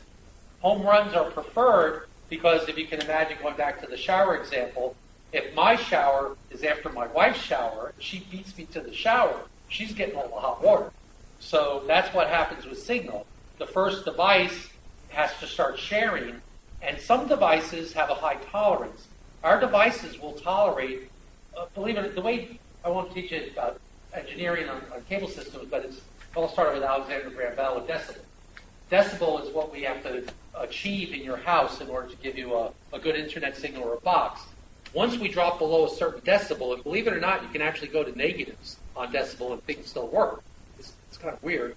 But there's a point where things start breaking up. They just don't have enough signal. And as that happens, we look at whether it needs a home run. We can mitigate with a split. We can say we'll put a new splitter, a better one, a newer one. But at some point, we may have to just run a higher home. And that'll be the only way it works. Yes, ma'am. You mentioned something in your conversation about escalation. Yes. If you call in and ask to have something escalate, phone tell you, no, that's not acceptable. That's what happened to me in May. What happens is, and this will happen, any good company, a lot of customers, many customers will say, I want to talk to a supervisor, I'm mad. Whether it's retail or cable or any car dealership, your car's not working right. So the immediate thing is to try to escalate. So the staff is trained to say, let me try to help. Now sometimes there are too much of a wall, and we don't want a wall between you and me. We just want them to try to help you so you don't have to wait for us. Because a lot of times, a large percentage of the time, they can actually solve your problem. If you need an escalation and they say, let me help, and if you've called before, you certainly have the right to say, I've called before, I met with your staff, your local staff at the Ocean Pines Association in Berlin, Maryland. I want this escalated up to a supervisor in the local office. They have a directory. If the person on the phone with you, the first customer service rep doesn't have it, their supervisor has a directory of me and Pat and Mike and Dane and everybody else and can get word to us that you're trying to get us. They don't typically give out local numbers because we could never handle the phone calls. I wouldn't be able to do anything all day if I took every escalation, and it would be unnecessary. We have staff that should handle most of it. Things escalate out of control, and it should land on my lap. I deserve it. That's what I'm here for. That's what Pat's here for. Mike, Dave. But if you need an escalation and you feel that your customer service rep has done a good job, she was sweet, couldn't help you, Nice people. Just say, I need to speak with the supervisor. Now, sometimes their supervisors are on with someone else, and they'll say, we need to call you back. And I've heard stories tonight that say they didn't call you back. The only thing I could suggest is you have my email address. Well, I'm going to take your card. Okay. But this was a time we had a complete 4-day outage. Then we had the wire that Mike found laying in the yard. And every time I started in my repeat calls, I'd ask to have it escalated, and I'd say, well, this is not an escalatable problem. Again, they try to be the front line of defense. If you can picture an army, they try not to send you back to the general for a complaint. They want to take care of it on the front line. Our frontline employees, I would say 99% of the time, do a tremendous job solving problems. 1% of the time, they should just let you through. And sometimes, I know you get kind of caught at that front line. And, unfortunately, it's a necessary evil to have that front line slowing down escalations because they don't all have to be escalations. His has to be an escalation. Yours has to be when you're having problems repeatedly. And that's why that happens. And that happens with all companies. If you call Macy's and you want to complain about your bill, the first person you talk to will try to solve it. If you're asking for credit that's out of her range, it's more than $5 or 10 or whatever their range is for credit, then you get escalated. Otherwise, they're going to try to keep you in that, not a cocoon, but in this first line of defense. And that's why. You can always write to us at Royal Boulevard. Our address is online. You can look it up, 32441 Royal Boulevard, Agboro. And you can email me, and I'll distribute it to Katie or Pat or whoever's. And I will tell you, we get escalations at the office. If you're not getting a response after you've tried a couple times, don't do it the first time. We're not Mediacom. But if you've had a couple struggles, call us. Michelle in my office has a direct link to Katie, and they've been great. When I hear you guys, because they don't want us calling. they respond immediately. And I will tell you, we've had luck with that. And we track, when you guys call us, we're tracking it because then I'll call Glenn and say, we have a problem. Why am I getting more calls? It's not my job to handle your contract. So they do very good at responding. And those calls have dropped off. And I'll tell you, Katie's been great for us to get a hold of. So if you're not getting it, please call us. I mean, we definitely, we don't want to take their jobs, but they respond quick for us. And they've been very, very good about it. So just you do have another point.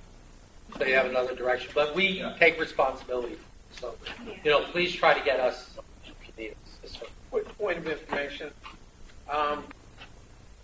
Electric company, my gas service, everybody, I pay for services provided.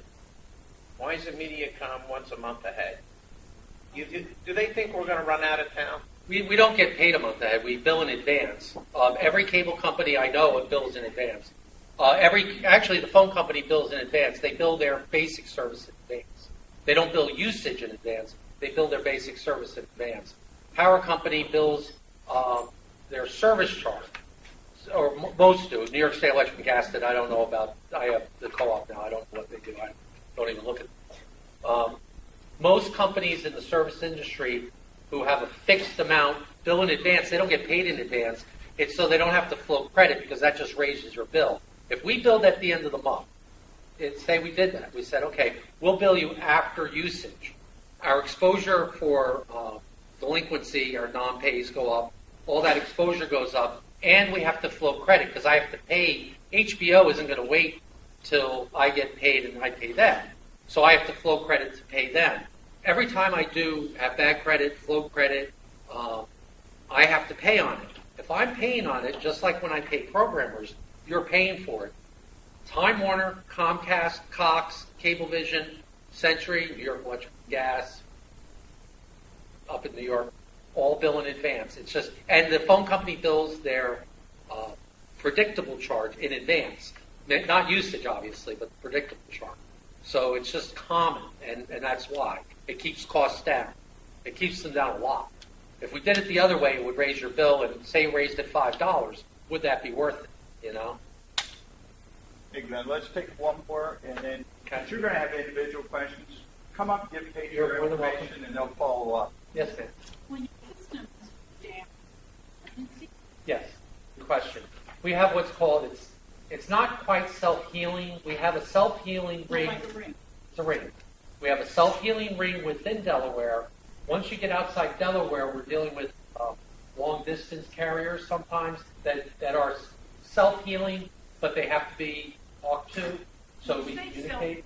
Self-healing means that it automatically. So if something happens, An automatic switch. yeah. So if it happens in our head end, there are redundancies in our head end that will automatically deal with it. If it happens outside of our system, meaning the system in Delaware, Maryland, and on a long line, fiber line, between here and or here or wherever, we do have alternate routes. So if a truck takes down a pole, if an electronic device goes down, it's not as efficient as it should be because it's huge. We're talking hundreds and hundreds, some of the delivery systems, thousands of miles, all over fiber, a glass hair, and then through amplifiers. So when something goes wrong outside the system, it takes longer than we'd like it to. They should be able to manually, for lack of a better term, switch it with code within minutes. Well, Sometimes they don't do it because what happens is they, like a lot of technicians, they'll say, well, I think I know what the problem is. I don't want to switch because I think I know what the problem is. Well, and they'll delay it. If you have a ring and just one side down your intersection, stop automatic, you're going to think that it's going to go down. That's why I want to know why when we lose service for 4 days, how come the ring? Okay. Well, that's not the ring. 4 days. Well, we could lose service for maybe an hour or two. Right. Okay, and then the ring actually should pick up the other side without somebody else having to switch it over. Because we can't, when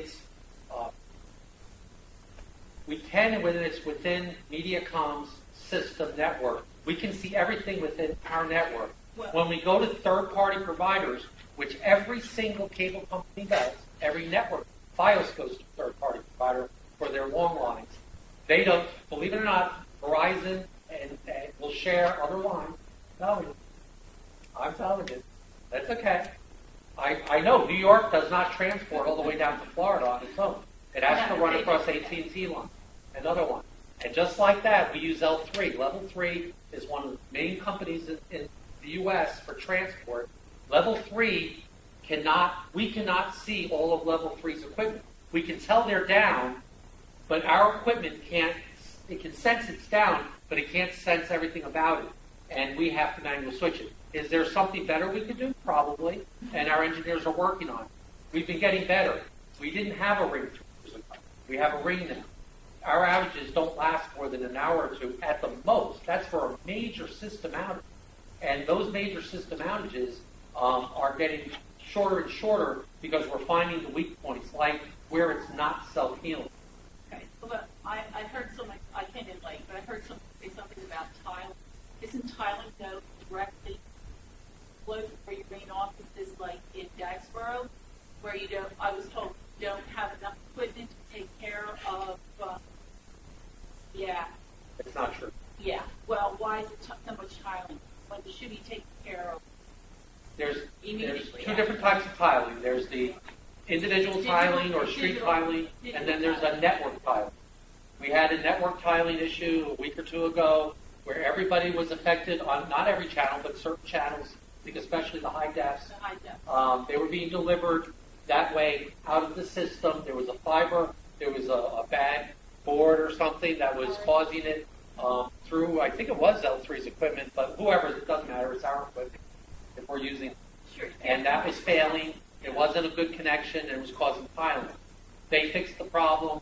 They tried to go to the redundant circuit, and L3's did both circuits at that point for us, and their second circuit failed. It didn't fail, but it was giving tiling too, so we couldn't default it. So they had to fix the first one, and that's why it was a prolonged tiling issue.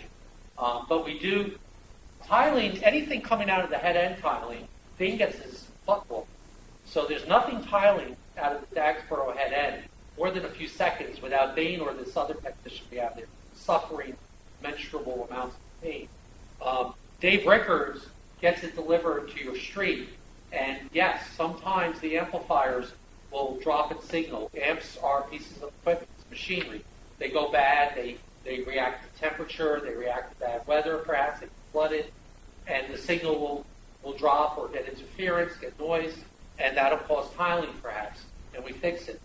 All of the major tiling we've had this year, major stuff, other than the drops we've put in and other things I talked about, have been mainline issues that are being taken care of. We're improving the ring, and I'm glad you brought that up. The redundant ring costs me a lot of money every month to maintain.